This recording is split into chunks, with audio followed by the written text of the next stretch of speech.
Welcome to the Close Encounter Club. I'm your host, Justin Gearhart. Today's guest, Steve Burgess, might just change the way you think about healing, trauma, and even time itself. He's a world-renowned hypnotherapist who has guided over 15,000 people through past life regressions, which are sessions that don't just explore memories from childhood, but entire lives lived before this one. Steve is also the author of The Power of Past Life Regression, a foundational guide to understanding how revisiting other lifetimes can help us heal in this one. His latest book, Adventures of a Hypnotherapist, is packed with remarkable true stories about his decades of work. Stories that blur the line between the clinical and the cosmic, and raise profound questions about consciousness, reincarnation, and what happens when we die. In this episode, we dive deep into the power of the subconscious mind. Steve shares jaw-dropping experiences from his practice, including clients who uncovered ancestral trauma, visited ancient lifetimes, and encountered mysterious forces that challenge everything we think we know about our reality. I went into this conversation very curious, but also very skeptical. I've always approached this kind of work with a blend of intrigue and caution. But as Steve spoke, something shifted. The way he talked about trauma, memory, meditation, and the interconnectedness of our experiences, it resonated very deeply with me. It made me reflect on my own beliefs, my own patterns, and maybe even the bigger picture of why we're here. To be honest, by the end of this conversation, I found myself thinking, what if there is more to this than we've allowed ourselves to believe? So get comfortable, keep an open mind, and prepare yourself for this journey of past life regressions. This is episode 11 with our guest, Steve Burgess, and you're listening to the Close Encounter Club.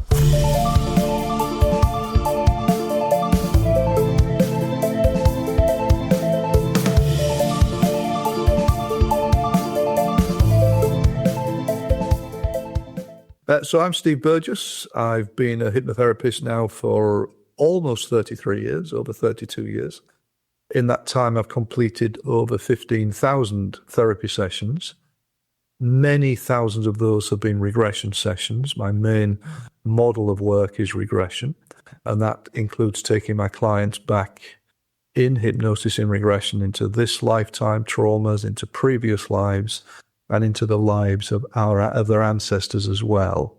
And most of my work is about clearing trauma. So initially, I'm from the UK. I'm a Yorkshire lad. So anybody hearing my strange accent, I'm from East Yorkshire in England. I tell people I'm 108 years old. I'm actually 68. Wow, you look great. Yeah, thank you. Thank you. And my inside leg measurement is whatever it is, 28 and a half or something. So that's me in a nutshell. What initially drew you to hypnotherapy? It was a total accident, Justin. I was a director of a publishing company over 30 years ago, which went bust and took some of my money with it. And my father said, why don't you look at being a hypnotherapist? Because he'd used hypnotherapy to stop smoking. Now, my dad's a scientist by profession, very skeptical, very left brain, and he tried everything to stop smoking and nothing had worked until he went to see a fella who was a hypnotherapist who relaxed him in a comfortable chair, talked to him calmly about relaxing, did what we call post-hypnotic suggestion therapy, and my father never wanted to smoke again. That did not make sense to him. It just didn't fit his scientific concept of the world. So he started to read up about hypnosis and got really interested, so much so that he went and trained to be a hypnotherapist and then just started practicing as a hobby with friends and family. So when, my split came, if you like, with my publishing career, he said, why don't you be a hypnotherapist? I said, okay, I'll try it. I really didn't know very much about it at all, but I was lucky in that I'm actually a natural therapist. So once I'd done my training, I found that what I was doing actually came naturally to me. In the same way that some people are natural musicians, some people are natural sports people, I'm a natural therapist. So I was very lucky. I just sort of fell into it. And really, I've never looked back ever since then. And, nowadays I have clients in 26, 27 countries around the world. All of my work is online because it works just as effectively online as it does in an in-house session. And, I've written 2 books on past life regression. My new book, The Adventures of a Hypnotherapist, comes out at the end of May this year, 2025. And I've actually just started a new book as well in the last week or so, which connects the early portion of how hypnosis started with mesmer. Everybody's heard of mesmerism in the 1700s, and then tying that through to a famous English writer who played with mesmerism. So that's what my new book's about. Along the way, I've worked with some clients who have been very, very famous in their past lifetimes. And again, one of my books was about that. So my most recent sort of work has been working with people who appear to have lived on other planets before this present lifetime.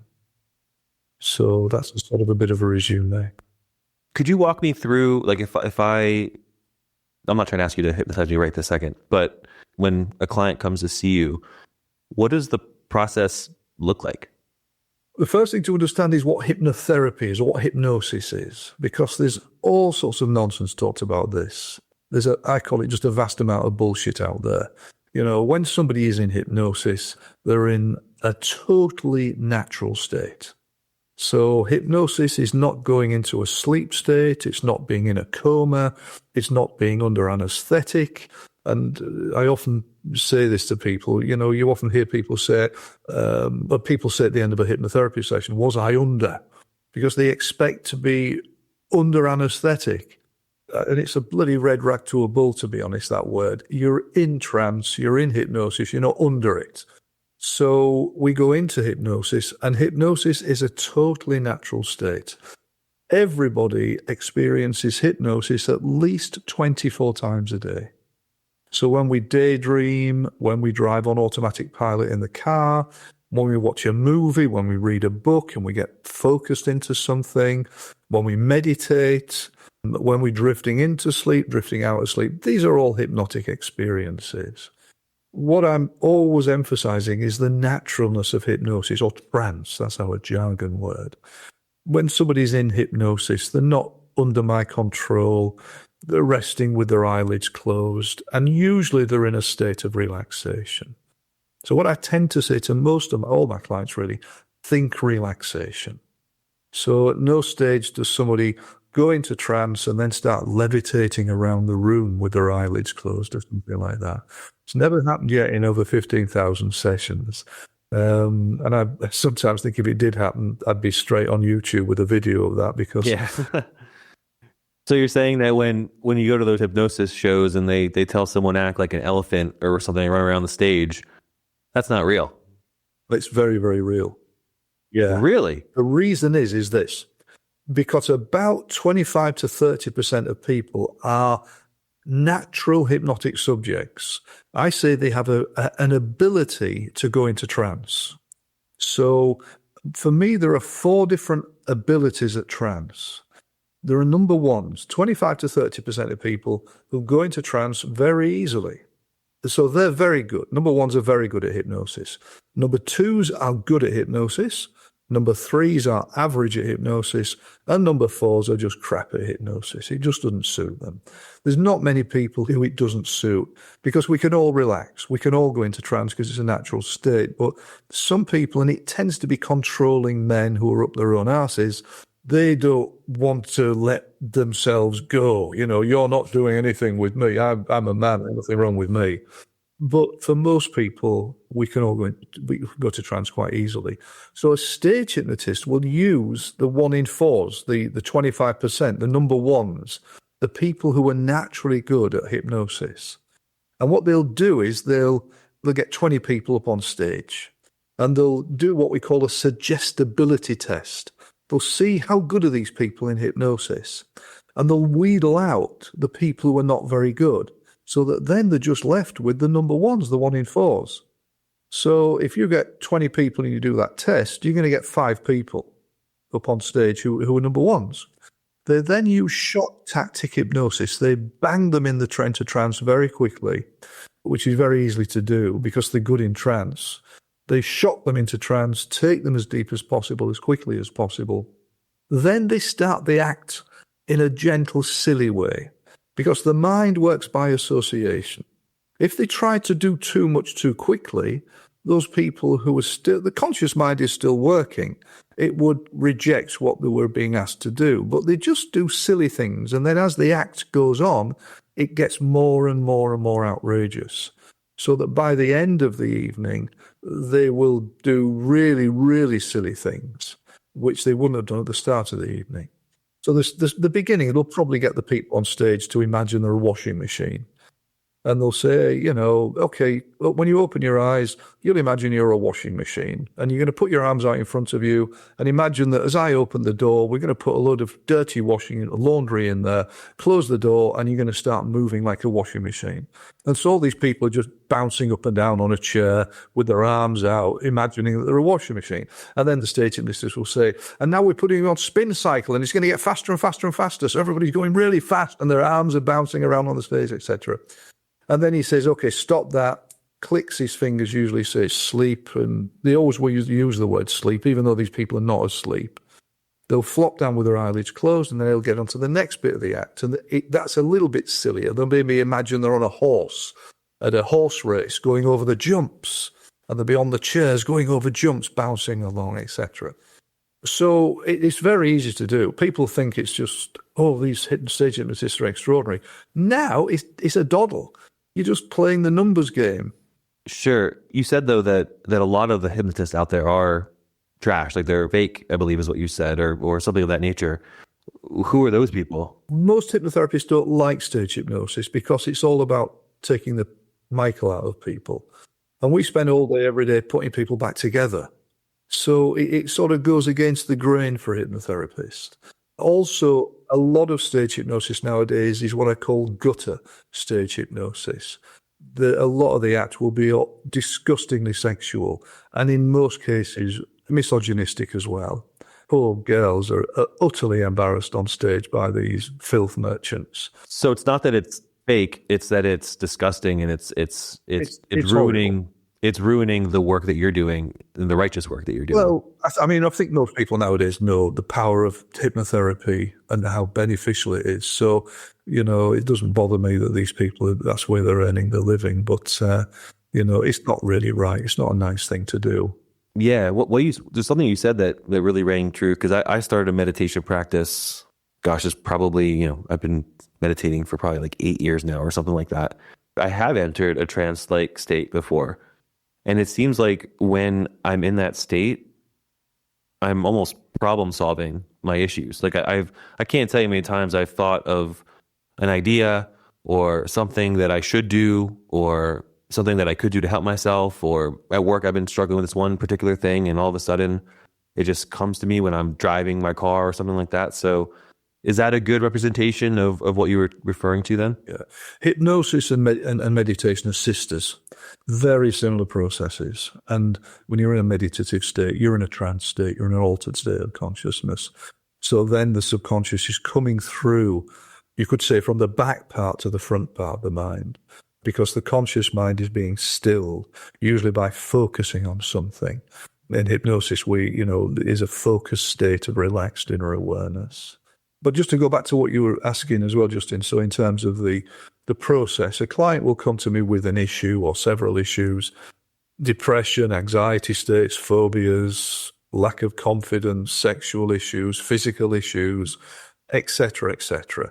The regression model is that all of our issues as human beings come from locked-in feelings and emotions from past traumas. All of our issues. So that means that hypnotherapy and regression can work with virtually anything that we're presented with. And after a sort of a discussion with my client about their issues and the history of their issues, how long they've had it for, I ask a lot about this lifetime, the traumas in this life, how was your childhood, etc. Because a lot of therapy work is healing the emotional wounds of childhood, healing our inner child. We all have an inner child. And finding out if somebody had a difficult birth, because sometimes we need to rebirth the client in regression and take them back through the birth in this life to release birth trauma, even trauma from in the womb as well. So we have a discussion about the issues. I guide them into trance. Then I use a technique. I've created my own regression system whereby I ask the subconscious to take control of a finger on my client's hands, which I then use as a yes-no finger. I'm just asking yes-no questions. And it tells us where we need to go, whereabouts the traumas have come from, which are causing the phobia, the anxiety state, the et cetera, et cetera. And it tells us whether we need to be in this life, past lives, how many past lives, and if there are any ancestral traumas. And then we're just off and running in regression. So regression is a bit different to a standard hypnotherapy session. Standard or basic hypnotherapy just takes the client into trance and then allows the subconscious to do some work on the issue, sometimes all by itself. Often the therapist will be giving post-hypnotic suggestions whereby, let's say somebody comes with an anxiety state, the therapist will be saying, you'll be noticing after the session, you'll feel a lot calmer about things. You'll be feeling a lot more at peace. You may be surprised at just how calm you're going to be, et cetera, et cetera. Just putting positive suggestions into the mind. And the aim then, the subconscious takes those suggestions, works with them, and helps the person to change. Then that could be very good and very powerful therapy. Unfortunately for me, it's not deep enough and it's not long-lasting enough in most cases. So that's why I moved into doing regression work very early on in my career. Wow, that's incredible. Regression is like digging out the roots. It's almost as if when we have an issue, it's like a weed. And a lot of therapy is about cutting the weed down. Regression is about digging the roots out, and then the damn thing never grows back. I seek therapy. I have no shame in sharing that. Just cognitive therapy, talk therapy. Couple that with meditation. It's something I recommend everyone do. Everybody's got stuff. We've all got emotional baggage. And, you know, I still have therapy sessions. I swap sessions with a colleague, work on my stuff because I want to release as much stuff as possible. I want to heal. I want to be as balanced as possible for my clients. And I want to get rid of a lot of the baggage that we have so I feel freer. And you know, I believe I've been doing that very well. I still have sessions. I've got one tomorrow morning, actually. I have a colleague in the UK, and we work on each other. We're both experienced regression therapists. At the moment, I have to have some inner ear surgery in a couple of months' time in the UK. So, and I'm not looking forward to it. I'm a bit scared about it, obviously. So I'm doing work to release the fear. And I've been working on that. So working in past lives and, you know, this life and my ancestors' life as well. So I regress back into my grandmother's life when she had an eye removed in the 50s, 1950s. And the shock of that and the pain of that. And of course, I'd inherited that pain and anxiety and sadness. So in trance, my body released a lot of the fear and some of the emotions as well. Some tears came through. Because we see a lot of tears in regression therapy, a lot of sadness. As you're talking about it, I'm even feeling like very emotional just hearing you talk about it and talk about the process. So I can only imagine sessions that are targeted to specific people and their specific issues that they're trying to work through is extremely powerful. So that's very interesting. I'm a huge believer in meditation. Like you said, it sounds like hypnotherapy and meditation go hand in hand. Very much hand. And meditation's a beautiful thing. And I was a Buddhist for many years and very deeply into my Buddhist practice. And you can imagine that's very much centered around meditation. And I always remember after a few months of regular meditation a couple of times a day, my wife said to me, "Do you know, you've changed, Burgess," she said. I said, "No, I haven't. There's nothing wrong with me." She said, "Yes, you have." She said, "You're not as angry as you used to be." And I suddenly I thought, "Do you know, you're right." I realized something in me had calmed down. And it was the meditation that had done that. Not the vodka, but the meditation. Yeah, I remember, I'm not sure if I've ever told you this, Josh, but I think it happened once or twice, not very often, but I was going through very rough patches with anxiety. And I I would meditate for like 2-3 hours at a time, sometimes listening to guided meditations, other times just trying to follow my breath, like mindfulness and things like that. And there was this one time where I had a long session and I had these like shivers kind of like come over my body towards the end of the session, just all this like energy that was releasing, didn't know what it was. And I remember walking downstairs and my mom was actually here, just I think helping watch my daughter or something while I was meditating or something. I remember just feeling so present in the moment that it was like almost like a spiritual experience. It only lasted maybe 10 minutes or so, but I remember just so like almost like bliss, just pure happiness. And the fact that meditation can do that. But what I think happened there, Justin, I'm sorry to break in, but what I think happened there, I think you've spontaneously regressed into something. So regression is all about going back into the past to release the pain and the traumas from the past. In a lot of regression sessions, my clients in trance are describing what they're seeing. So they'll be seeing themselves, let's say, in a past life, and they'll say, oh, I'm in a battle. And I'll say, how are you feeling? Oh, I'm terrified, absolutely terrified. I'm on a horse, and there's people coming to me. Oh, my God, what's happening? And they'll be sometimes screaming and yelling occasionally as they get killed in a past life. A lot of past life regression therapy is about releasing death trauma. But not everybody sees what's happening in the past, and so but the body remembers. So quite often, I have a lot of clients, this is how I release my stuff. Well, I call it kinesthetic releasing. You're in the trance, your subconscious is just spontaneously taking you back into something, and you get a releasing, as you said, of energy. Sometimes the body shakes, sometimes it moves, sometimes you're just aware of a releasing of energy. And you've then moved back spontaneously to release something from the past that's been stored in your energy field. You've let go of it, and there's a lightness that comes in. Wow. A freedom that quite naturally comes in. And I think that's what's happened, to you, Justin, when you said that. I remember even too seeing like light as like the energy like released, it was just like flashes of light repeatedly. And it probably lasted for a solid 5 minutes or so. Every exhale that I had, it was just light and this like shivering that released. That's wild. That's wow. I would say that's regression. Okay. Well, that's intense. Thank you. Well, I always say if it's intense, it must have been a Native American past life because they lived intense. I love it. That's a good joke. Okay, so let's transition a little bit. So I know you've helped thousands of clients through past life regressions, and I think that was a good time to talk about that. Can you share a case where hypnosis led to like a significant breakthrough in healing? I could share hundreds of cases. I mean, my second book, The Power of Past Life Regression, is all about the client stories where they've been in a past life, released the problem. Lady, for example, with depression who came years ago, severe depression. She was a counselor, a talking therapist. She heard me give a talk about regression to a counseling group, and she said, maybe you can help. She tried everything. And by the way, depression, and I want to say this right from the start, the medical lie, and it is a lie, is that the depression is caused by a chemical imbalance in the brain. There is no scientific evidence to support that at all. All that does, it sells antidepressants. Depression is an emotional state. Yes, you may get a chemical imbalance in the brain, but it's caused by locked-in emotions. It's actually caused by locked-in anger.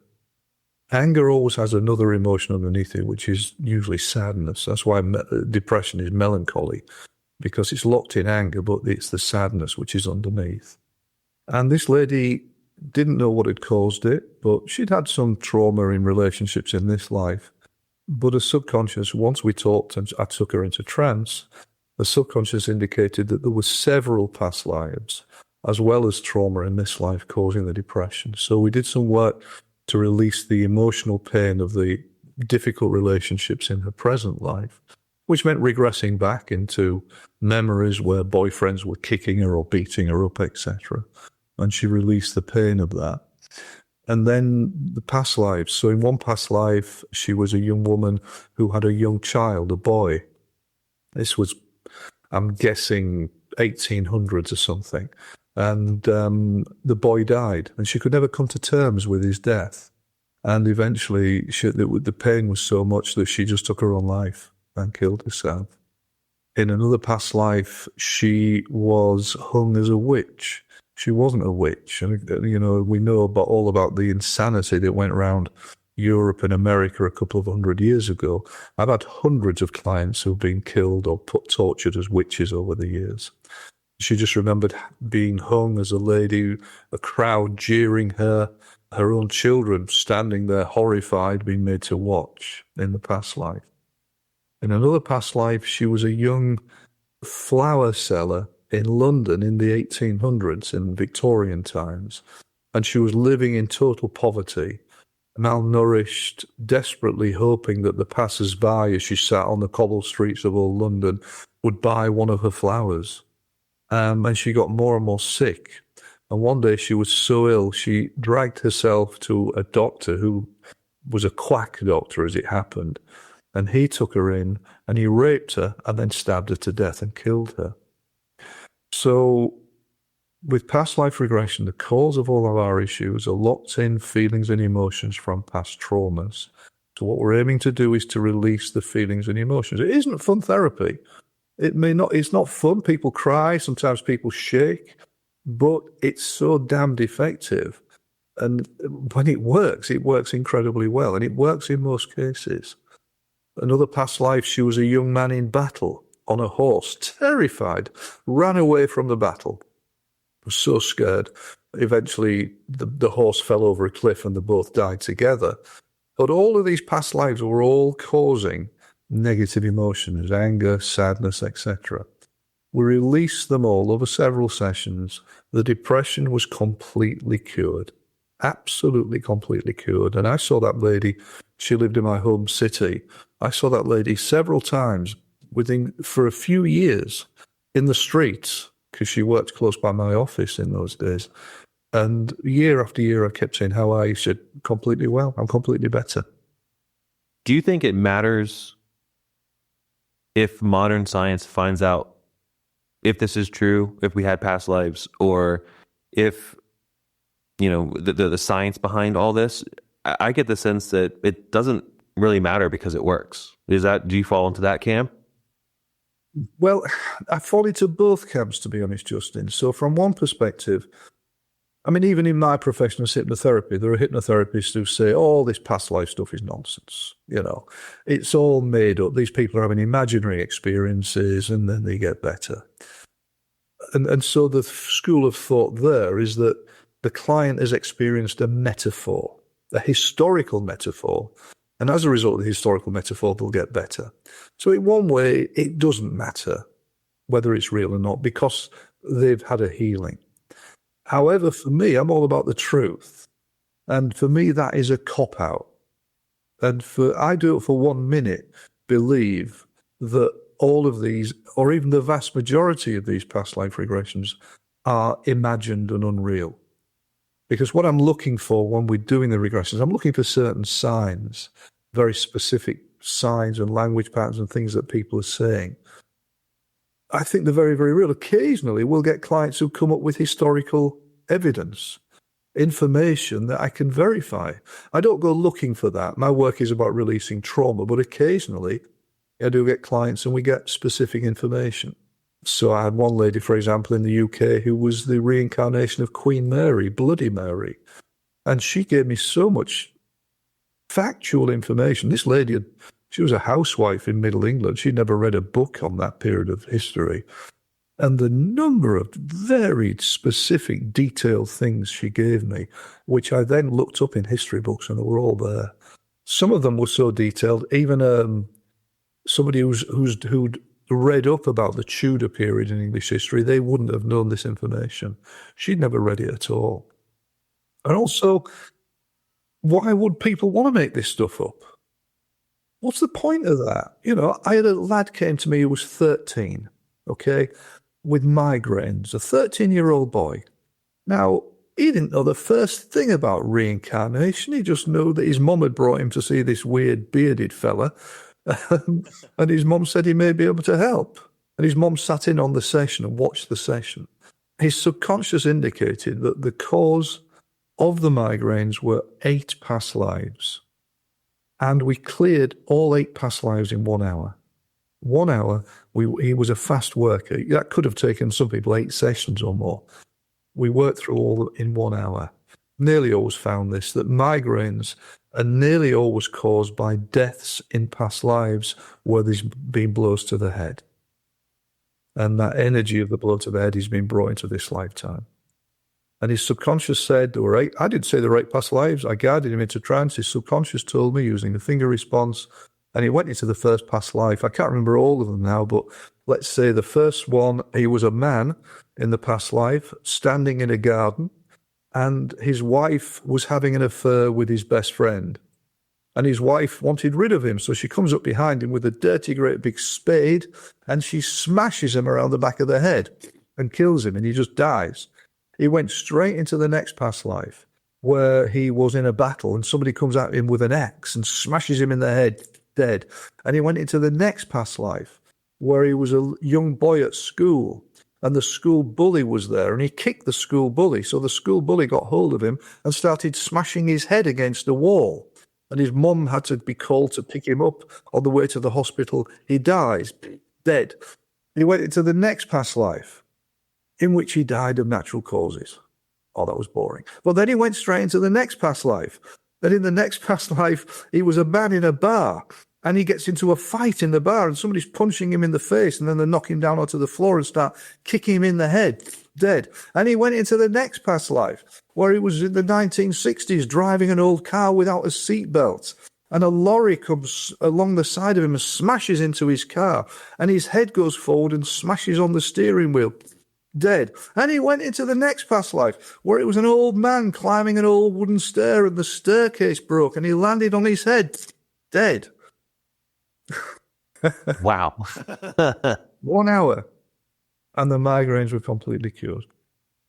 So it's nearly always death trauma in past lives we're releasing. Not always. Sometimes it's about getting an understanding from a past life and bringing it back into now. So especially relationships, for example. You know, we've been around each other many, many times in past lives. There are these clusters of souls. And if somebody's had a difficult relationship now with their mother, for example, it may be, we'll find out in a regression session, that their mother killed them in the past life. Maybe the mother was an uncle in the past life, because obviously we change sex as well, and we change relationships. And then so the client will say, oh, well, that makes a lot of sense. No wonder my mother's always hated me. She killed me in the past life. And immediately there's a great therapy that comes from that. What happens when someone works through one of these regressions? The clients usually are verbalizing what this is happening, but often the body is just releasing, I call it kinesthetically. The body might be shaking, occasionally it'll be writhing, not very often, but we see a lot of shaking, lots of tears, and that's usually the way that the energy is released. Sometimes it's just released by just being in the past life, and the energy is released anyway. But just going back to your question earlier, about getting this scientifically verified, or, you know, people being skeptical. Why did that 13-year-old boy go into 8 past life deaths and get his migraines better? Why did he do that? He didn't know it. He didn't know the first thing about past lives. So when people say, well, it's all nonsense, it's all made up, why did he make that up? You know, it's so easy. These are glib accusations, you know, all past lives are imagined.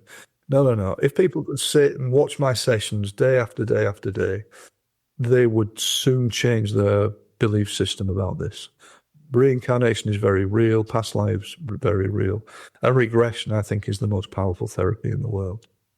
I'll say this, I'll be transparent with you. I would probably be, maybe even as far as 6 months ago, that person that would say, this is all malarkey. But just a few weeks ago, actually, it was the last episode that I released, episode 6, I believe, I Forgive You.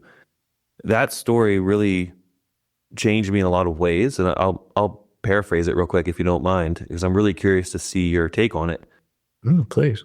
This gentleman I met, his name was Michael Clifford, and he said that ever since he was young, he knew deep down, this is something he just knew, just like the sky's blue, that in a past life, he married a woman with blonde hair and had 2 twin daughters. But either that or that he was going to marry someone with blonde hair and twins.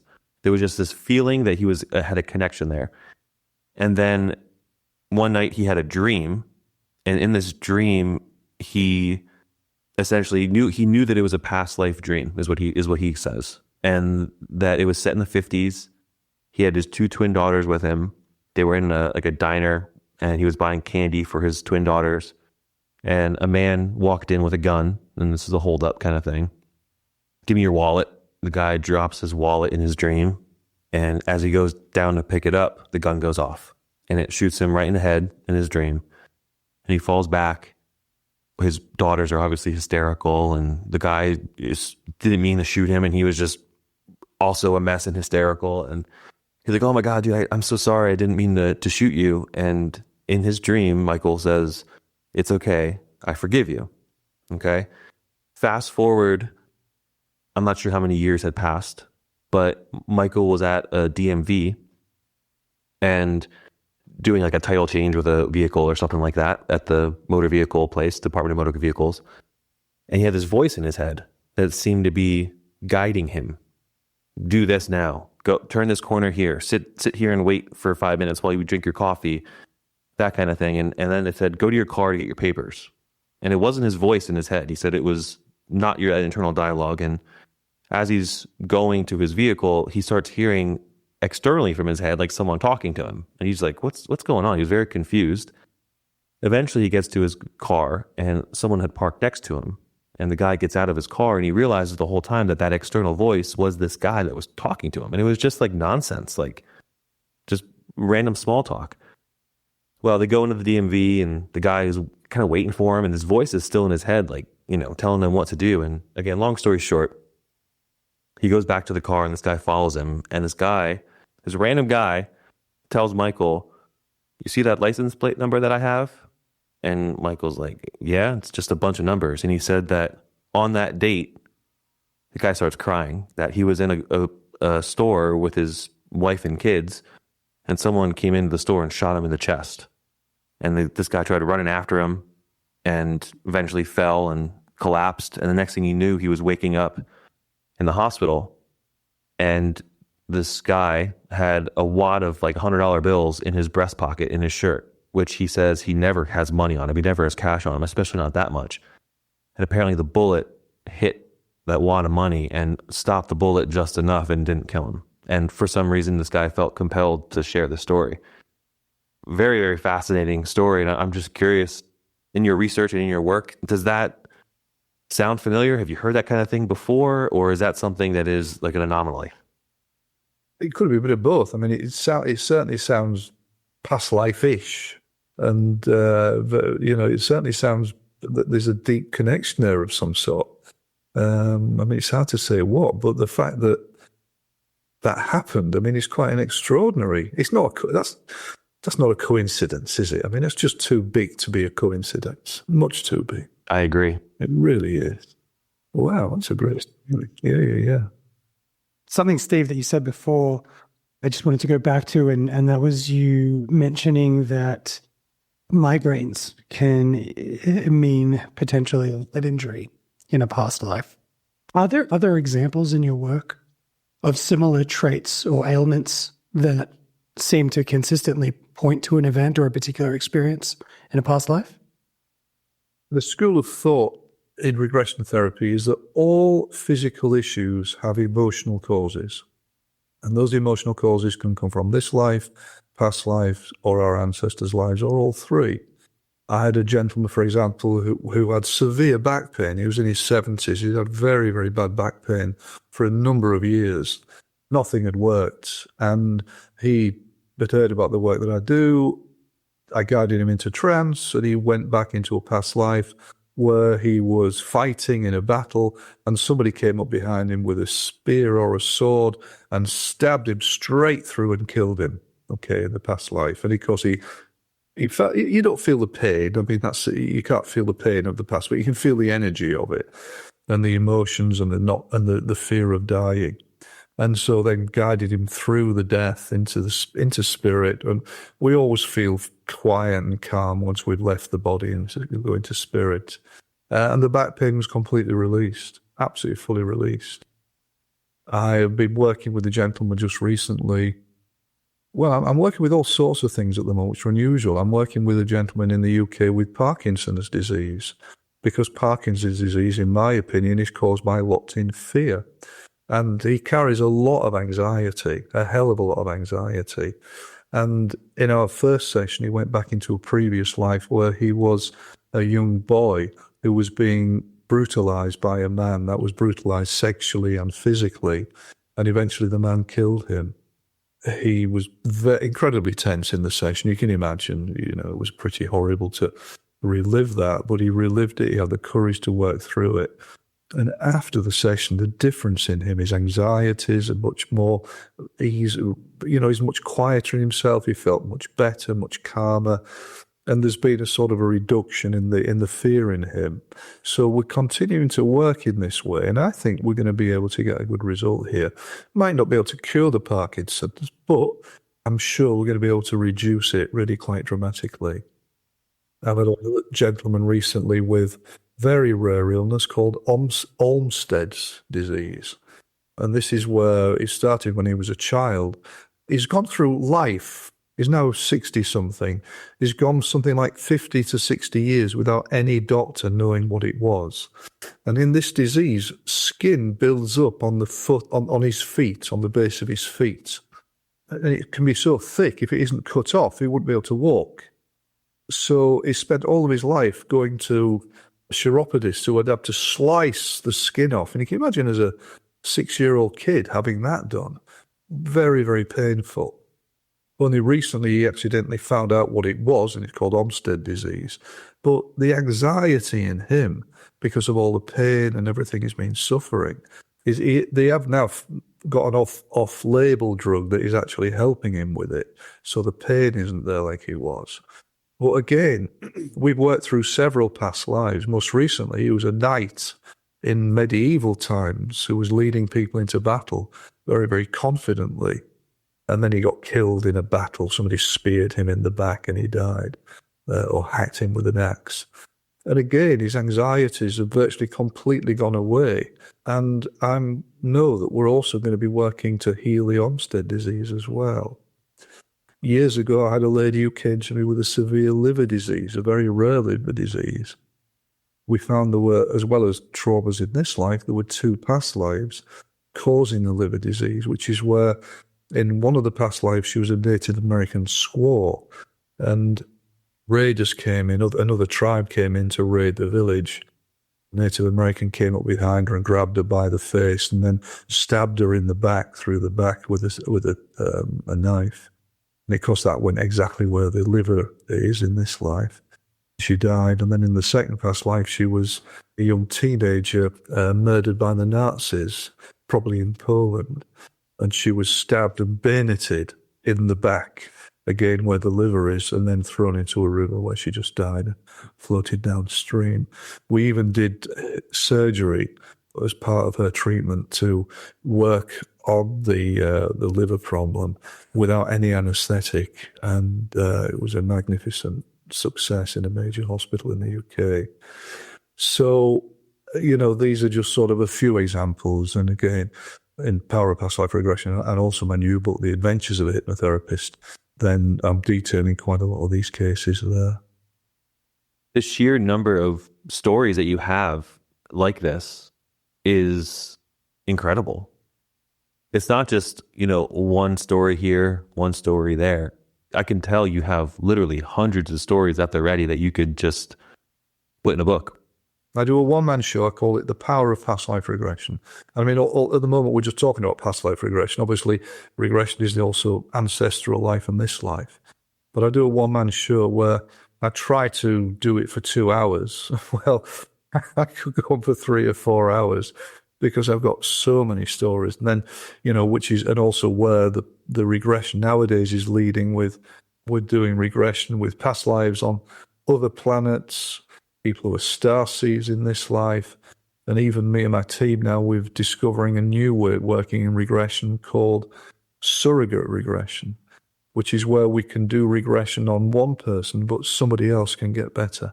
Whoa. Which is radical stuff. It really is. Yeah. Do you know how that happened? Please tell me. I have a colleague in Ireland, a hypnotherapist colleague. She's a lovely lady. She's a very spiritual lady. And she called me one day and she said, I wonder if you can help me, Burgess. She said, I've got a new dog and I love the dog to bits. And I believe the dog is a spiritual dog. Years ago, when this lady lived in New Zealand, she had a dog which she thought was a spiritual dog. It knew things. You know, I mean, some dogs are as daft as a brush, but some dogs, there's something about them.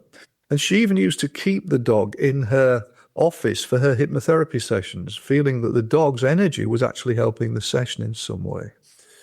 So a dog in New Zealand died. She's since been in Ireland for a few years. She's bought this new dog, and she said, I love her to bits. I think she's very special. We're very close, but she's a rescue dog. You know, she's come from a rescue facility. So she's a pain in the ass. And she said, at times, she's just driving me mad. She said, I've been in touch with an animal seer in New Zealand. And this animal seer, allegedly, if you think my stuff is weird, chaps, well, talking to animals telepathically, I think wipes me off the off the stage. But I've been in touch with this animal seer, and she's tuned into the dog, and the dog has told her that she's carrying some past life trauma. Do you think, because obviously I can't hypnotize and work with a dog. I mean, I can't be saying to a dog, you know, what's happening in your past life. I mean, I could have said, how are you feeling? And of course, he would say rough, but I couldn't really help it in any other way. Got the jokes. I love it. That's terrible. So, do you think it would be possible to hypnotize me for the dog? So I said, you know, I've no idea. Well, let's give it a try. Now, in alternative complementary therapies, what's called surrogate work is well known. So, for example, in kinesiology, you can do work on one person, and if they're touching the person at the same time, then this other person will get better. In EFT, which is the great tapping process, emotional freedom technique, where we tap on different points on the body to get rid of problems, we can work on one person, and if they're holding hands, the other person gets better. But regression for somebody else and for a dog? Anyway, I guided this lady into trance, and her subconscious indicated there were some past lives that the dog had experienced. So she focused on the dog all the time and thought about the dog. And she went into a past life where she was a Nazi prison guard in a Nazi prison camp. And the dog was her dog as that prison guard. And so they spent all day, every day together, going around the perimeter fences, making sure there were no holes in the fences, barking at the inmates, just being generally mean, of course.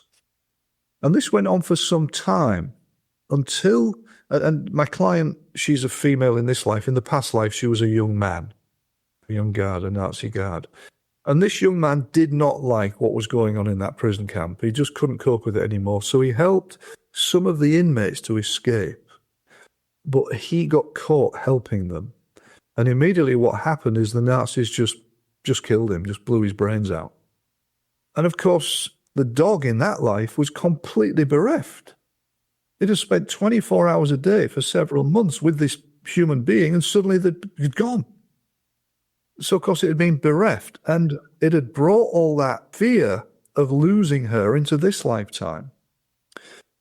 So when she came out of trance, and she said, that accounts for the reason why when I take the dog walking in the fields of Southern Ireland, and you know, Ireland is this beautiful green country, the dog just walks around the outside of the fields, looking through the hedges, just like it used to do in the past life, going around looking through the perimeter fence.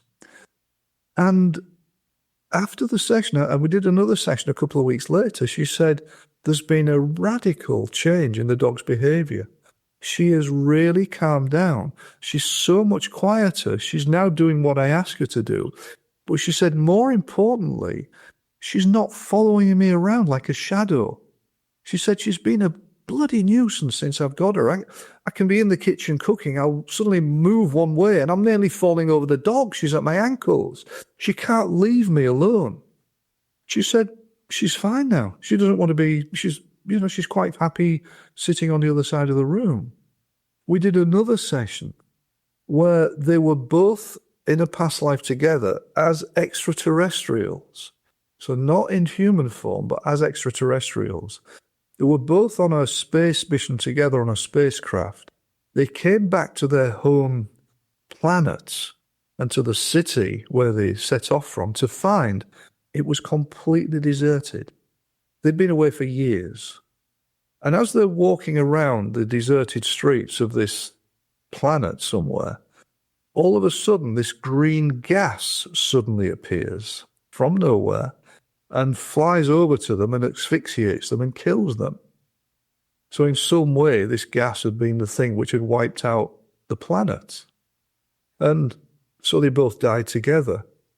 In another past life, the dog was attacked and hit with an axe. So we did several sessions, and the dog's behavior improved dramatically.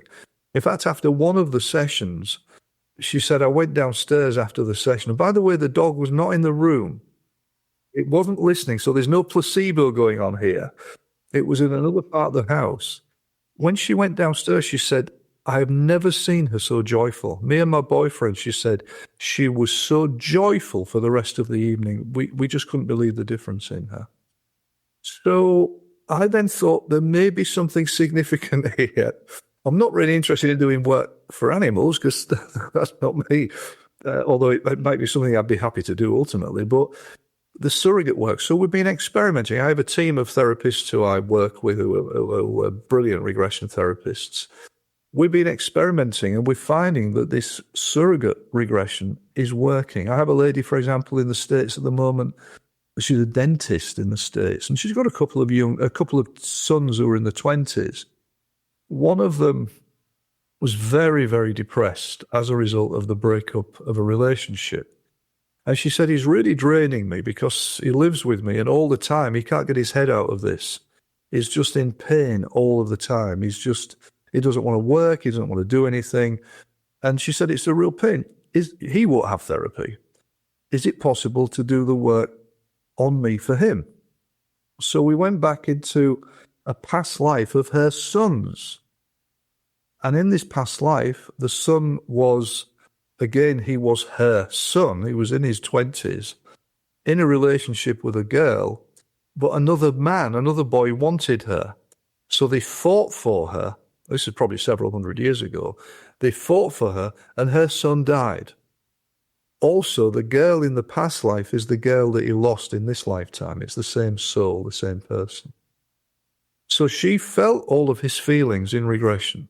She cried, she felt upset, she felt very tense, etc. And I saw her a couple of weeks later, and she said the difference in her son, it's just like he's a different person. It's extraordinary. She said it's just like he's closed the chapter in one part of the book and he's opened another chapter now. He doesn't talk about the girl. He's going out with friends. He's got his life back. And he didn't know we were doing that session. Sometimes it's not, there's a school of thought that we should ask permission for the person who we're working on, but she just wanted to help him. This is something that I think me and my team are really excited about because it's very new.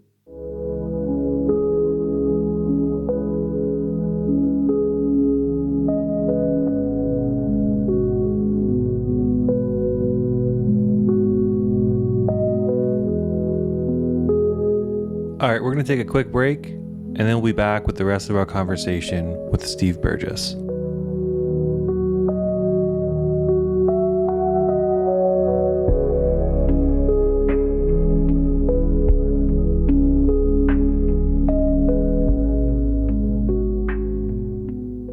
We are Believing the Bizarre, a paranormal podcast that dives into the unknown and unusual every Tuesday. From cryptids and alien abductions to listener-submitted hauntings, we bring you creepy stories every single week. We try to keep each episode pretty lighthearted, but we always remain critical. And we rate every strange encounter on our believability scale. For your weekly dose of paranormal tales, search Spotify for Believing the Bizarre, a podcast as bizarre as you are. I feel like I bring up this podcast that I'm about to say every episode, but I'm going to do it anyway. There's this new podcast called The Telepathy Tapes. Are you familiar with that podcast at all? Telepathy tapes? No, I've not heard of that. It's a very popular podcast that came out probably a few weeks ago, maybe a couple months ago. I'm not quite sure the release date of it. But long story short, there's some scientists that are doing some very scientific work on highly autistic nonverbal children, and that they can read their parents' or caregivers' minds, like very accurately. And they're essentially proving, in my opinion, that telepathy is real. You go back 6 months, and Justin 6 months ago would probably say that hypnotherapy and telepathy are probably in the same category.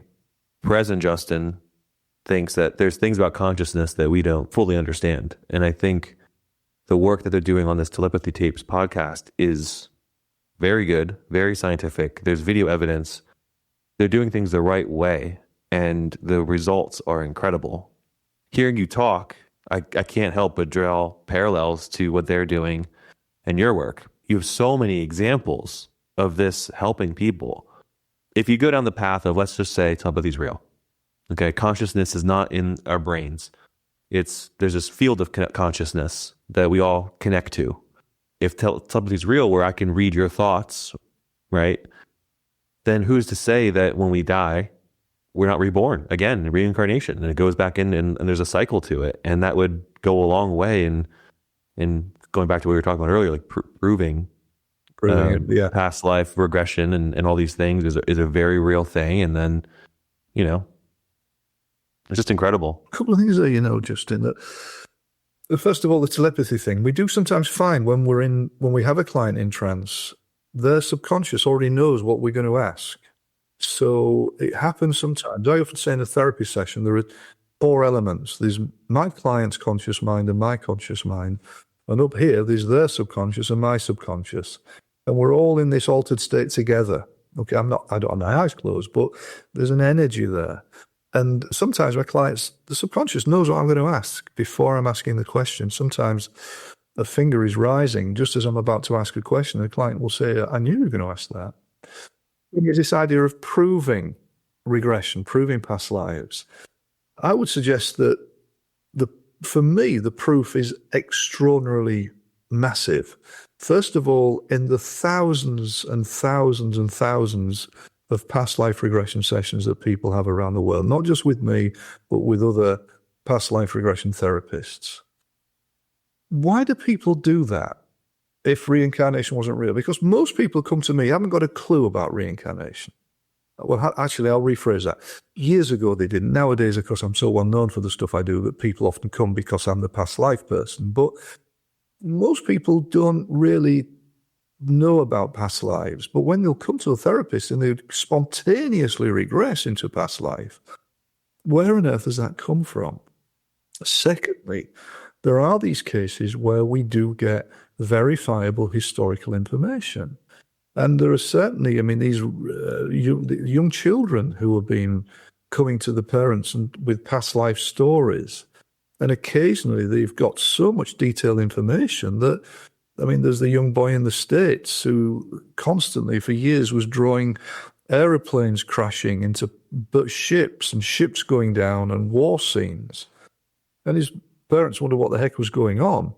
And then he started to come out with the details of his past life, where he was in the American Navy or American Army, and he was killed when I think a bomber bombed the ship or something like that in the Second World War, and he died. He could even knew his name in the past life. And I think they could trace his name into the Army records. So when people say this is all made up, it isn't made up. It's no way. There's actually, we were going to speak, I think it was about a week ago, being sick and stuff. My head is all scrambled, but. Just a couple of days ago. Was it a couple of days ago? Okay, it makes sense. We were going to speak with Dr. Marina Wheeler, who she works for the Division of Perceptual Studies at the University of Virginia. Is that correct, Josh? Yeah, that's right. And they actually are scientifically studying past lives, reincarnation, out-of-body experiences, telepathy, all these things in a highly, highly scientific manner. We'll talk off air because I mean, with your experience and the number of cases that you've studied, she openly said that they're looking for collaborators and things like that. So maybe we could potentially connect you if you're interested in that. Okay, well, can always talk. The director of DOPS, the Division of Perceptual Studies, has a few interviews online and you can find their stuff easy enough. But there is a couple of stories he shares similar to the one you referenced, Steve, where young children are able to remember past lives really clearly. He shares one really, I think, compelling story of a young boy who remembers their life in Hollywood from decades and decades and decades earlier. And that the team were able to visit like a Hollywood archivist and verify every element of that child's story to a really, I believe, an unquestionable extent. But there does seem to be an awful lot of these stories coming in from all parts of the world, not just parts of the world that have typically believed in past lives, parts of the world that are very removed from that. And yeah, it does raise I think a set of really interesting questions around things from that larger perspective. But Steve, you mentioned earlier someone regressing into a life as an extraterrestrial, and I just wonder what that implies or what implications you see there, I guess, for consciousness as a whole. But that's too big a question, and I don't necessarily want to get that out there yet. But we're talking about animals, we're talking about humans, we're talking about non-humans. Is there some implication that consciousness is shared across all life forms? Yes, definitely. Definitely. And let me share with you then, Josh, what's been happening for me and my team over the last year, which has been quite extraordinary. So for the first 30 years of my career, very occasionally, maybe once every few years, I'd have a client who felt that in a previous life they'd been on another planet, in another life form. It hardly ever happened. I had one gentleman, I remember he was a Croatian gentleman living in Norway. I used to work a lot in Norway for the Norwegian Hypnosis Academy. He went into a past life where he'd crash landed on planet Earth. He was from another planet. His spacecraft, he'd survived the crash, but he'd then spent several weeks, I think, living in terror, hiding away from the authorities who were obviously trying to find him. And he kept saying over and over, he said, "What's wrong with them down here? It doesn't have to be like this. The viciousness of it, the nastiness of it all. He'd come from a much higher, much more evolved race where they're not brutalizing each other. They don't create wars for the sake of it." And he just was terrified, hiding away. Eventually, his people came looking for him. And a little bit like when E.T. phoned home, they came down and picked him up and took him away from the planet, to his great relief. So that occasionally happened. And then, last January 24, I started to get clients time after time, within 2 or 3 days of each other, different clients, starting to have experiences where instead of going back into a historical past life on Earth, they actually felt that they were on another planet, in another life form. Of course, as a therapist, I've got to just allow stuff to come through. I don't lead my clients. This all comes through spontaneously. And they were saying very much the same thing, that, life on Earth is, well, it's difficult down here. I always call it planet asylum.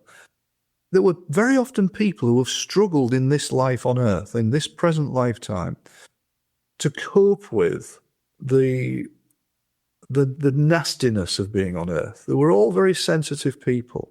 In childhood, they just couldn't understand what was going on. Time after time, people said the same thing. As a child, I just felt different, and I just couldn't. At school, I was ostracized. I didn't feel the same as the others, and I didn't understand. Everything was so harsh. They'd go back onto a past life where they were in another life form, on another planet. And on one level, therapeutically, they got great therapy because everything made sense. So no wonder I've struggled in this life, because I was up there where everything was intelligent and and wise. And then I've been put down into this madness and I've struggled. It's been like a total culture shock. But what we've been finding going on from that, and this is time after time, fellas, this is not just me once, it's time after time over the past year. The clients are saying the same thing. They've found out that they're what are called star seeds, which means that they've been sent down on Earth at this time on Earth to help to bring down these higher energies in some way. And it's almost they now have a direct line to I call them home beings. So in one case, the lady, she didn't have a very physical form on another planet, but she felt it was quite feminine and she could float in and out of physicality whenever she wanted. But it was a blue planet and there were lots of beautiful blue lakes there, and the beings there would bathe in these beautiful waters as sort of a healing process. But everything was done telepathically. I've had other clients who have been much more physical on these non-human past lives as extraterrestrials, feeling in a completely different sort of body. And it appears that they've been sent here at this time to just keep bringing down higher energies in order to help, as I call it, with the Great Awakening, which I think we all know is happening. You know, these changings, that we need those higher energies. And in a lot of cases, they don't have to do anything. It's just about being here. It's like they are now a lighted candle on Earth, shining a little bit of light out into the universe, into the Earth realm anyway. Yeah. You mentioned this awakening that's happening. Do you sense over the last few weeks and months that there's been some sort of shift that has taken place? Yes. And I mean, I look at it in a few different ways, Justin. So the changes I have seen in my lifetime as a therapist have been extraordinary. I've never seen anything like this. The stuff that's been happening over the last 5 to 6 years is quite extraordinary. And you probably don't want to talk about the hoax that we've all had to go through for the last 4 years, but that's been, something which has been a core element in the growing power of the global elite and the loss of power of mankind. And we can see where that's moving to with Agenda 2030, et cetera, et cetera. Hey, for those of you that don't know, Agenda 2030 that Steve is talking about is a global initiative adopted by all United Nations member states in 2015. It lays out a plan to achieve sustainable development by the year 2030 and is built around 17 Sustainable Development Goals, or SDGs. These goals aim to address global challenges like poverty, inequity, environmental degradation, peace, and justice. Now back to Steve. It's been getting tighter and tighter. And then with the Trump election, it's been like a sort of a release in some way. And I've noticed there's been a relief of energy around the world. And whether people like Trump or not, I've noticed there's been a shift in the fear that many people have been experiencing for the past few years. Again, I'm not sure how up to date you stay on paranormal and, UAP, UFO topics. I'm sure you probably don't. But just within the last 2 weeks, there was a ex-military Tier 1 operative that came out as a whistleblower and said that the government uses psionic assets to lure in these UAP crafts. Then the military takes them down, implying that there is this consciousness field that they can tap into outside of their body, this unified field that they can tap into and basically fly these crafts or direct these crafts in a way to show themselves. And this is not the type of person that would typically be in these types of circles. He's a military guy. He's a helicopter pilot. He's like Jason Bourne. He's not the type of person that's going to be doing this kind of stuff, but he's out there saying, like, I saw it with my own eyes and it's irreplicable. All the implications kind of tie in together. And that's why I was really excited when Josh reached out to you and you agreed, because I was really interested in your work. And again, I love talking to people where I'm on the fringe of like agnostic. Like I'm not quite sure how I feel about these different topics. And then speaking to an expert like yourself has been really eye-opening to me. So There has been a fellow that I spoke to recently that his episodes are like slowly coming out because his story was very intense and very long, but he's had some hypnotic regression therapy as well that has unveiled like locked memories. He states that these beings, when they abducted him, I don't want to put words in his mouth, but the way that I understood it was that they have the ability to control consciousness and control your thoughts. And that when, they abduct you, in the moment when he's interacting with these beings, he's on a different frequency, like his body is vibrating in a different frequency, and he feels like these entities are causing that to happen. And when he's in this other frequency, all of his past memories are there and they're present. And then he has these experiences, and then when they send him back down to Earth, to where he was, they seal them all up. They block them in a way. So he could be walking down a field and not even know that anything happened, but he'll get this feeling like something happened to him, and he doesn't know why. And it's been through regression therapy that he's been able to unlock these things that happened to him, and they all line up. He passed the polygraph tests. He's done all these different things. So I guess I'll kind of ask the same question as the other story. Do any of your patients that you've hypnotized follow in like similar veins or similar topics at all? I think the best example I can give of this was, in fact, I was actually featured in a Sky TV documentary years ago with this family in the UK who had been abducted. It's actually still available on YouTube. It was called The Real 4400, The Real 4400. And it was basically a documentary about people who had missing time experiences, and some of them very well documented alien contact experiences. The producer called me one day and he said, well, there's been this family and they believe they've had an alien experience. Would you be able to come to their home and regress the mother? And basically it was a lady called Rachel. She was probably in her 30s then. She had a couple of young sons who were about 10, 11 years old, and her mom, who was in her 60s. And so I agreed to do some regression. The producer wouldn't let me speak to them in advance because he thought I don't know what he thought. I was going to be leading them or something.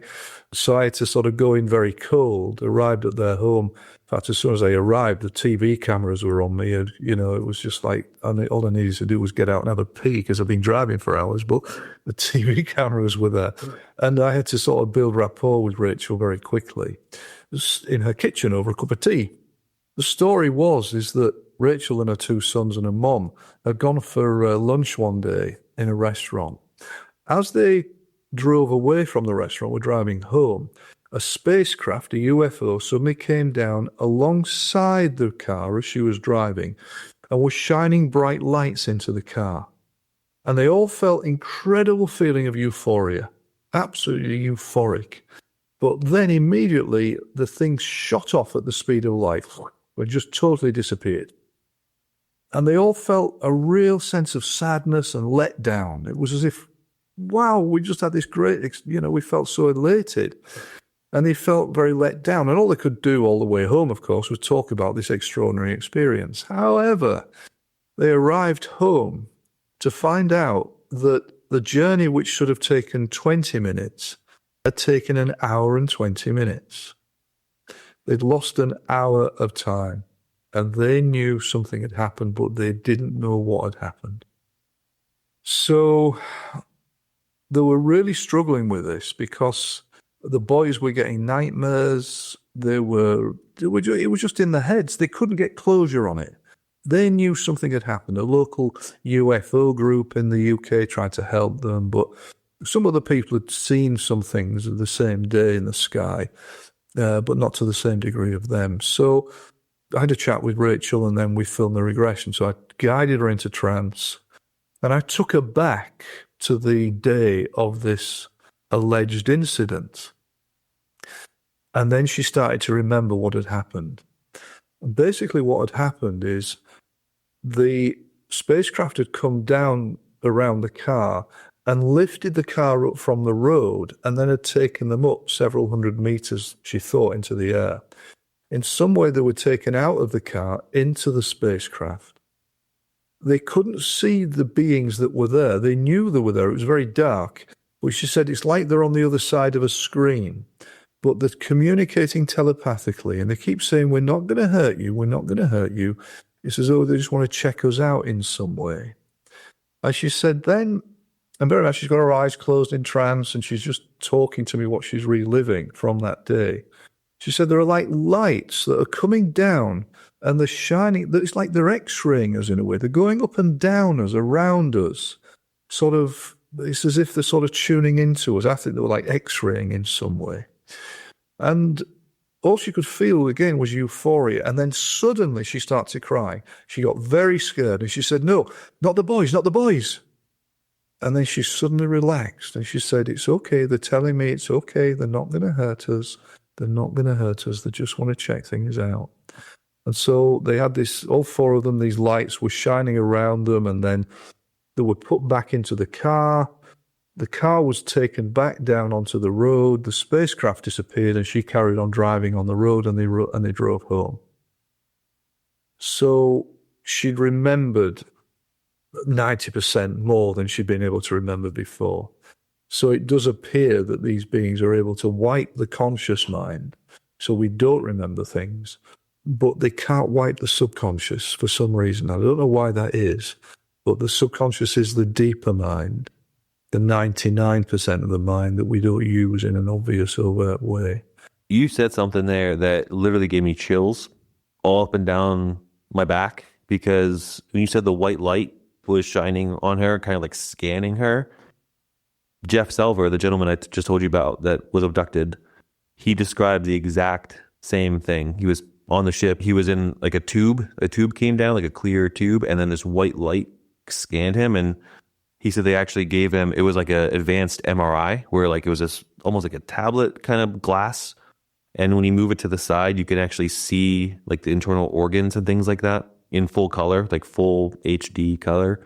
That's incredible, because obviously you don't know his story, and the fact that they both say it, you know, it's those types of links that really kind of get me personally, that I'm like, that's not something you typically would just say. The other thing is people would say, well, these people have made this up. Why did this family of four fabricate this weird experience, which was troubling to them, for no benefit for themselves? Yeah. Yeah. You know, why would they do that? It just doesn't make sense when people say, oh, they made it up for publicity. That was the last thing they wanted. So why did they do that if this wasn't real? Why did your fellow Jeff do that if it wasn't real? Exactly. And that, you know, I'll be honest, I'll say it again. A couple years ago, probably, I was that guy. I'm like, but I think my take on that is that people say that it's real or not real, and they're making it up because they're uncomfortable. Their worldview is so disconnected from maybe what you would call like base reality, that they're living in their, 9 to 5 job. They wake up at X time every day. They go to their job. They hate their life. They come home. There's just this routine of life. And before you know it, you're 97 years old and you're on your deathbed, and that's it. That's what they think, right? My experience has been that when you just stop and look at the forest for the trees, and you say, okay, let's give everyone the benefit of the doubt let's suspend disbelief for just a moment. You just hit the nail on the head, Steve. Why would they make it up? They're only going to get ridiculed. There's no benefit to doing this. There's no financial benefit. I'm not sure if you know who Bob Lazar is, but he's a very well-known UFO whistleblower from the 80s and even present day. Some of the stuff he says is holding true. He hates giving interviews and talking about it because he has trouble dealing with the criticism. But he just says, look, this is what happened. This is my experience. And he just tries to he walks away. He drops the bomb off and then says, I can't deal with it. I'm just going to tell you what happened. Why would someone make that up? It doesn't make sense to me. I do question it. I will say that. I'm like, are you making this up? I have to do that as the host because I'm not doing this for entertainment purposes. I'm really doing it for my own benefit. I'm trying to figure out what's really going on and find my own beliefs in a way, and doing that through speaking to people. And I'll tell you right now, if you suspend disbelief and just kind of let this take you where it goes, my perception has changed completely. Even in this conversation, before the conversation, I was like, I'll be honest. I mean, I'm just, that's the type of person I am. I'm like, I don't know. This might be a hard pill to swallow, but the second you made that connection to meditation and just some of the stories that you've told, drawing parallels to telepathy tapes and other things of my experience of that I do believe, and I'm just like, this is just another branch of the tree. That's really what it boils down to, you know? As you said earlier, we just don't understand the nature of the mind. We don't truly understand consciousness. It's a much bigger subject than anybody really cares to think about. And even, you try and talk about the nature of time. I mean, that's mind-blowing. Exactly. So, but people prefer to live simpler lives. And when you go down the rabbit hole, when you've taken the red pill, you just don't come back. You just going down the rabbit. Simple as. It's Plato's cave. There are people that maybe don't want to know, and they don't want to know what the truth and what's out there because they're scared. And I think it might even be like a subconscious defense mechanism that's telling them, I don't think I can handle that. So they choose to ridicule and, say that it's not real because it's easier for them to digest. I do want to mention, Steve, you've got a great YouTube channel and your own podcast, which I've had a bit of a dive into, and some of the stories that you share and the conversations you have are really fascinating. But I wonder, sort of jumping off from what you just said then, Justin, around, people just not wanting to know for whatever reason. Steve, I wonder what your thoughts are on the roles and efficacy of like religious and spiritual practices through time that are really geared towards meditation, tapping into your sort of deeper spiritual being or connecting with a greater power, and whether any of those practices, whether they be sort of more traditionally religious practices or perhaps some indigenous cultural beliefs and practices, just whether any of those in your experience or from your knowledge have proved to be particularly effective, or perhaps some more effective than others or not effective at all.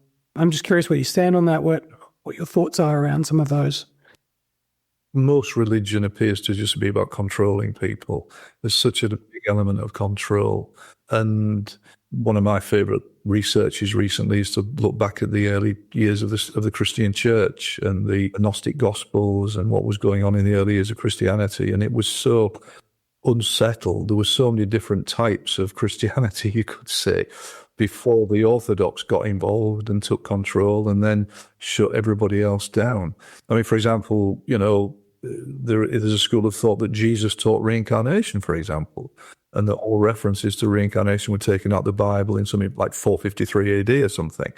So there's big gaping holes in the early sort of years of Christianity, which it does appear that they were much freer back then, and then they got locked down and it all became a sort of a control element. You had, you could only go through priests and in order to get saved, etc.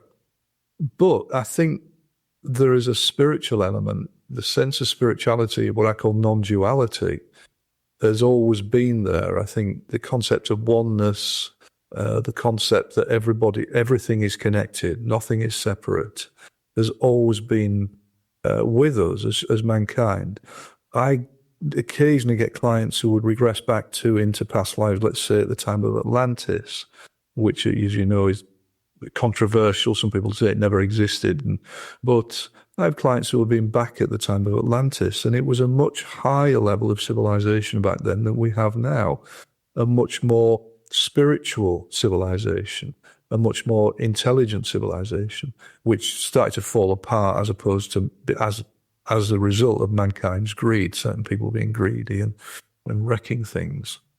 But I think there's always been a sense of oneness, not a religious belief, that there is this God who's going to save us all, but a sense that we are all connected, that we are all one, and that nothing is separated. And this is nowadays known as non-duality or oneness. And it's a beautiful philosophy. I actually feel it's the most spiritual and the highest spiritual philosophy that there is. And it's all about everything being perfect. Everything is perfect. I have a question about your clients and when they unlock a past life memory. like you mentioned Atlantis and many people have lived back then and have witnessed that. I'm curious, and maybe you don't know this answer, but when you unlock that through one of your sessions, if I was watching a TV show, let's say, and it was on Atlantis, and it was like, I don't know, like a reimagination of what it looked like, would they be able to like confirm that? Like, yeah, that's what I saw during my session with Steve. Or does it not work that way? Is there no visual cues? I guess what I'm asking in a different way is, when they come out of the trance, do they recall everything? Or is it something that you have to document and then let them know what happened? I know you touched on it a little bit, but I just wanted to clarify on that. Yeah, that's okay. There's a couple of things there. First of all, hypnotic amnesia, as it's known, is very, very, very unusual. It hardly ever happens. So in 99.9% of client cases, once they're out of trance at the end of the session, they'll remember virtually everything, and if not everything, immediately. And it stays very clear for the rest of their lives very often. The second aspect, though, is that not everybody sees the past lives. They often just feel them, and they just release them kinesthetically. And then within the clients who are visual, who see the past lives, can range from sort of images which are not too clear to actually seeing a very, very clear image of things. So I'll be honest, I don't think I've ever had any clients who have said to me, I am at Atlantis and this is what it looks like exactly. They'll be a little bit mistier than that, you could say. But if they were to watch a TV program where it was being discussed about Atlantis, it would trigger them, and it might actually trigger some more memories to come up, and they would get a sense of what was being said. Does it sound real? Does it feel real? And they'll know whether it's real or not from, the people are talking on TV. They will know whether they're speaking the truth because they'll just have an intuitive knowledge that they were there. That's really interesting. The reason I asked that is because I'm going to probably embarrass myself by saying this, but who cares? I just found out, I was talking to my friend just about like random things. And we mentioned about visualizing things in your mind, like seeing the picture in your mind. And somehow the conversation came up where I was like, like if someone tells you there's a Honeycrisp apple that's sitting on a table with a tablecloth in a field with dew running down the side of it and then the sun setting in the background, like you can see that in your mind's eye, right? And he looked at me and he says, I don't see anything when you tell me that. I know what you mean. I can like understand what you're saying, but I don't see the actual image itself. And it blew my mind. I was like, hold on a minute. Like my whole talk about like, trying to improve yourself and find out your beliefs and things like that. That's like not even like a paranormal or like weird thing. That's apparently people walk around. I just assumed I see that apple so clearly. Like it's crystal clear 4K. Like I can just see, it's almost like a video that's running in my mind. I don't even have to close my eyes to see it. I'm seeing it now as I'm describing it. And he was like, I don't see anything. What about, let's just answer then, because this is interesting. I'll share with you my experience. But Josh, are you able to visualize? So that apple in the field and the dew, can you see that very clearly in your mind's eye? Yeah, I can, yeah. Okay. Yeah. So you two fellas are what we call visual people. So, we have 5 senses: sight, sound, touch, taste, and smell. We all have a primary sense and a secondary sense. So there's a possibility that you are primarily visual people. So you're able to see pictures in your mind's eye. I'm non-visual. So that image of the apple on the table, I might get a fuzz. If I close my eyes now and picture that, and as I'm doing my best to concentrate on it, I can sort of get a fuzzy image of a tape. I can't see very much, and it goes within seconds. So if you ask me to visualize something, I usually just get an orange blob. I'm non-visual. Now, that's unusual because most people can visualize to some degree. So either very clearly as you can, Justin, or fairly clearly, I get bits and pieces in my mind's eye. Sure. But there are people like myself who are non-visual. My primary sense is I've got 2 primary senses. I'm called auditory kinesthetic. So I'm primarily into sounds and also feelings. So some people can be visual kinesthetic, which means that you are very visual, but you're also very open to feelings and touch, etc. Yeah, so there's a whole school. So, I mean, regression system, I work regularly with people who don't see a single thing in a past life, but they are there. The body is feeling it. The body is releasing it, and they get better as a result of the experience. Do you think that plays a factor in how well you can access your past lives at all? Like depending on what type of person you are, you don't think it is at all? It's about the skill of the therapist. You see, most therapists are visual, so they expect everybody to be visual, and they take people into past lives visually. But if you're working with a non-visual, that ain't going to work. But with a therapist who knows what they're doing, it doesn't matter whether the client's visual or non-visual. You can still get them back into a past life. And sometimes people, for example, are in a past life and they can't see it. They may smell it. They can say, "I'm smelling burning." It says, "I can hear burning," and stuff like that. Wow, that's fascinating. That is really, really cool. For some reason, it reminds me of the Myers-Briggs assessment. Have you ever heard of that? Do you know what that is? Yeah, look, Myers-Briggs, that's fantastic, yeah. The Myers-Briggs assessment is a personality framework that categorizes people into 16 personality types based on things like if you're an extrovert or introvert, if you're sensing or if you have intuition, if you're thinking or feeling and judging or perceiving. Each type is a 4-letter combo like INTJ or ISFP that offers insights into how people think, work, and interact with others. Back to the conversation. In my schooling journey, one of my classes had us take it, and I was like, "No, okay, this feels like something that is going to be out of like a magazine you see at the grocery store, Sweet 16, who are you going to marry kind of thing." And I was like, "I don't know." But as I do with everything, I was like, I'm gonna go all in, and I took the test earnestly, and I really tried to like answer it the best I could. But at the end, I was like, man, whatever. Like, this is just part of school, When I say that Myers-Briggs test completely changed the course of my life, that's not an understatement. I got like a special version, I think, because I'm in school. I'm not sure if it's like the premium version or something, but I had like 3 or 4 pages of this assessment that described me. You suddenly find out this is who I am. Yeah. I was 50 odd years of age before I did it for the first time, and I suddenly thought, I wish I'd done it all earlier. I've done it 3 times over the years and got the same results every single time. What are you? I'm an INFP or an INFJ now, I can't remember. What are you? I think I'm an INFP, I believe. I have to look it back up again. But one thing is intuition and I think it was perception, were all the way to the max. Like I couldn't get a higher score on that. And one of the things that it said is, I forget exactly the verbiage, but it said something like, you're very easygoing, you're very transparent until your morals are threatened. And then there's like a switch that flips and then you shut down.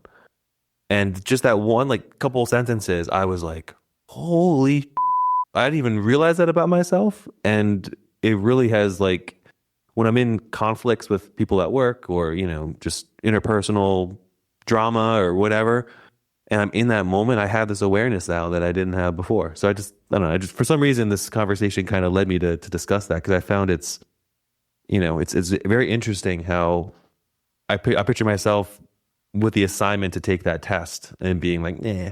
And then if you have just an open mind about things, it turns out that it can completely change who you think you are. Well, let me show you what's happened for me in the last few days. Again, something new to me. So my fiance here, Kimberly, here in Florida, last week she had an aura test, so an aura reading, where she put her hand on a sort of a machine for 5 minutes, and she was photographed her as well. And not only did it show the auras in her body, but it gave a reading about her personality and characteristics and all sorts of stuff, which was so incredibly accurate. It was just like, and it wasn't all full of generalization bullshit. There were specific things. It was just her. So I went on Saturday and had an aura reading at the same place. I thought, well, let's see what happens. Again, I got this 8-page report, and it was just me. It's like, how on earth did it know that about me? So I'm not thinking, because I used to think, oh, come on, like you just get, come on, he's not reading your aura, get a life. Well, it's opened my eyes to something that has moved me and changed my life immediately, because there were certain elements in it. I thought, okay, I need to improve upon one or two things here. So I'm now doing that. But yeah, it's quite extraordinary when something comes into your life and it just blows your mind, doesn't it? Yeah. And if you think about the materialists that are out there that might be like listening to this conversation, not to derail the conversation, but quantum mechanics and quantum physics is something that, if you look at some of the experiments that go on, and I won't bore you with all the details here, but we know the results. Like we can duplicate some of these tests, like the double slit and things like that, but we don't really know what it means. Like we still have this very minimal understanding of what all this is. And then you introduce quantum computing into that category with AI. Think about this. When you go to the doctor and you don't feel well, and I'm like, hey, I don't feel well, something's going on, right? They may run some initial blood work, maybe, 12 markers or something like that of like your cholesterol and your this and your that or whatever, right? But how many markers are there in our blood that we just either don't know, don't test, potentially infinite? Like there's we don't understand that. A couple years, I think, maybe 5 years or so, I think all that's going to change. You're going to be able to go to the doctor and be like, I don't feel well. They're going to say, here, give me a little sample of your blood. They're going to know exactly the type of virus or bacteria or whatever that's going on with you. And they're going to say, take this pill and you're going to feel better. Like almost, almost instantly. Like it's going to be crazy, and transition that conversation into consciousness. And what is consciousness? Imagine having the supercomputer with AI and quantum computing. It's like that book, Hitchhiker's Guide to the Galaxy. Not sure if you're familiar with that, but they had this quantum computer and they ask it, what's the meaning of life? And it spits out 42. And no one knows the meaning of what that means, right? It's kind of like that. Like we're kind of in that state now where it's like we may ask this, AI and Willow, this Google quantum computer that's coming out, what's the meaning of life? And it may spit out something that we just simply don't know. So if you're out there as a materialist that's like, oh, this is all bullshit, this is all fake, this is whatever. Yeah, we know so little. If people say we're at the height of scientific understanding of all sorts of things, you just ask somebody, why does the body itch? Why do we have an itch? I love that. They don't know. That's awesome. I've never found out why. There's no research. Nobody knows why we itch. I mean, okay, if you've got a rash or something, that's different. But, sometimes the body just itches. Why? It's funny because my initial instinct is to go to ChatGPT and say, why do we That's my initial instinct. I'm such a nerd. Oh man. Josh, do you feel like we covered everything? There's probably one question and it's probably a good wrap up question that I think would be nice to sort of hear Steve respond to, which is really like thinking forward now. What can we do individually to give ourselves the best chance of peace and happiness in future lives?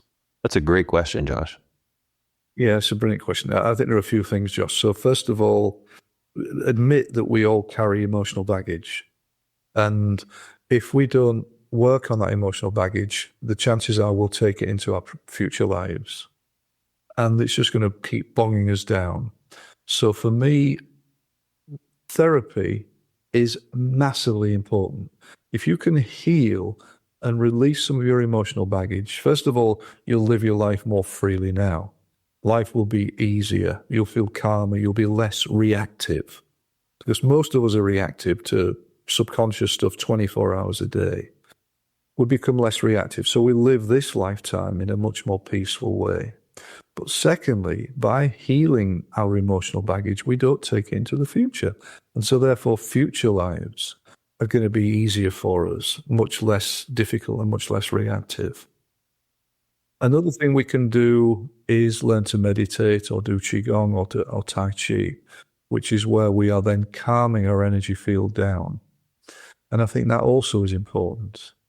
As somebody who spent many years as a Tibetan Buddhist, and a lot of Tibetan Buddhism is about the emphasis is on the nature of the mind at the time of death. And if we can have a quiet, peaceful mind at the time of death, then it means that we are less likely to take a load of agitation into our next lifetime. So I think that's important. And I think just the third thing is just to open our hearts and live with as much love and as much kindness as we possibly can in this lifetime, because that will come back to us in some way. So the idea of, whatever you give out, you get back. Living with our hearts and living with, in Buddhism, it's called metta, with loving kindness. I think that is a fundamental part of how we should be as human beings. Not only does it make the world a different place, but it also, I think, will be good for us in future lifetimes.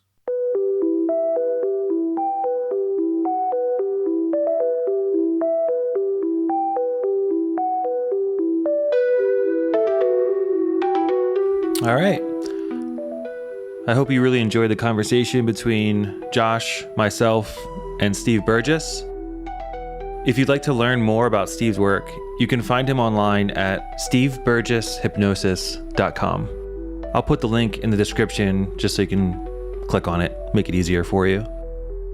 But that's where he offers hypnotherapy sessions, past life regressions, and professional training. His YouTube channel, Hypno for All, offers dozens of free guided sessions that can help you with anxiety, confidence, insomnia, and so much more. All designed to bring healing through the power of the subconscious mind. Steve's books, The Power of Past Life Regression, and his latest, The Adventure of a Hypnotherapist, which will be available at the end of May, are packed with incredible stories like the ones you've heard today. Links for all this stuff will be in the show notes. If you enjoyed this episode, check us out on social media. We're on Instagram, TikTok, YouTube, at Close Encounter Club. Please share this episode with your friends and leave a 5-star review, and help us spread the word to fellow seekers, skeptics, and believers.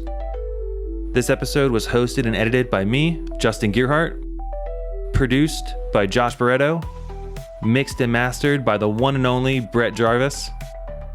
And as always, you've been listening to the Close Encounter Club. Love you all.